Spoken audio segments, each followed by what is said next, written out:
Thank you, Dr. Bhatia.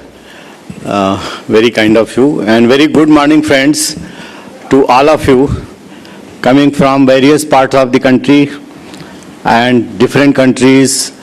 Very illustrious career with all of you. I am sure coming 2 days is going to be extremely inspiring, motivating, a great learning experience for all of us. Let's utilize these 2 days to know each other, to learn from each other, and I'm sure each one will be enriched tremendously in coming 2 days.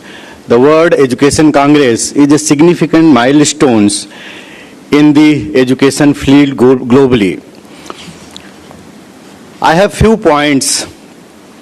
Across the country, we as an educationalist have basic role to inculcate 3 basic things in our students: the pride, the passion, and the humility. These are the basic 3 qualities of a leader. They must have pride in their organization where they work. They must have pride in the country they belong to and in the profession they belong to. These 3 things will take the person to the greater heights. India has very, very significant history in the education field. Today we are a knowledge economy, and education is synonymous to the knowledge. India has been a seat of learning from the beginning of the civilization. It has been the leader. Some of the universities like Takshashila was founded in 600 BC and Nalanda is 427 BC. If you see the global most recognized universities like Oxford in 1096 AD, Cambridge 1209 AD, Harvard 1637 AD, and MIT 1861 AD. India was 1500 years ahead of the Oxford. That is the kind of leadership India has given to the world for the education. Friends, if you see the gross enrollment rates, GER of the higher education, globally it is 26%. India has now, it is 14%.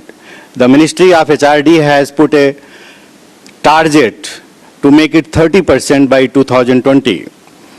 Today, 18.5 million are enrollment for higher education in our country.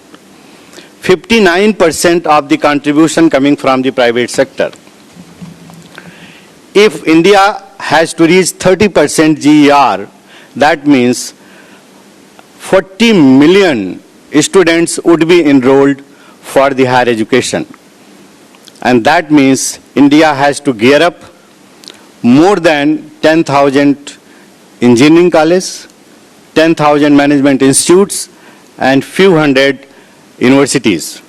And that is a great challenge. That can be accomplished only by participating of various private and corporate houses, which they are doing very well now. In a step forward to recognize to the scale of challenge, it is very imperative that the legislation and executive order which was passed by the Government of India in September 2014, that the top 400 universities globally can set up their campuses in India and then can work independently. It needs legislation and kind of a law which they can implement all the global universities in India. Many universities, they have already taken campus, they have already taken the land, and they are very eager to come to India. And I am sure those global universities and education institutions, when they come to India, India will become a hub for the education for the globe everywhere. And that can be a very, very significant milestone in the country. If you see the McKinsey report and the NESCOM report and Ministry of HRD report, all of you know, only 40% of the graduates are employable. And that's how it is a very serious role for all the educational institutes sitting in this hall, that we must inculcate those required attributes, how any graduates can be employable. Our Prime Minister, Honorable Modi, which he is talking about the skill-based India, occasional training, those are the really crying need of this country, and that needs to be done very well.